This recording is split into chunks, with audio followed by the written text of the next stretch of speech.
Fake ID ব্যবহার করে জিয়া পরিবারের বিরুদ্ধে অপপ্রচার চালাচ্ছে একটি চক্র। দুপুরে নয়াপল্টনে সংবাদ সম্মেলনে এই অভিযোগ করে জড়িতদের বিরুদ্ধে আইনি ব্যবস্থা নেয়ার দাবি জানিয়েছেন দলটির সিনিয়র যুগ্ম মহাসচিব রুহুল কবির রিজভী। বিএনপির ভাবমূর্তিকে নানাভাবে কালিমালিপ্ত করতে অপচেষ্টা চালিয়ে ব্যর্থ হয়ে এখন লক্ষ্য পূরণে জিয়া পরিবারকে টার্গেট করে নানামুখী অপতৎপরতা শুরু হয়েছে। ডাক্তার জুবাইদা রহমান ও ব্যারিস্টার জাইমা রহমানের ছবি ও ভিডিও তৈরি করে সামাজিক যোগাযোগ মাধ্যমে প্রচার করছে, যা একেবারে বানোয়াট, ভিত্তিহীন, একেবারে অসত্য।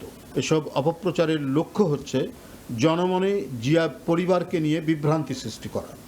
যারা এ ধরনের জালিয়াতির কাজে যুক্ত রয়েছে তারা সুদূর প্রসারী কোনো চক্রান্তের নীল নকশা বাস্তবায়ন করছে বলে আমরা মনে করি।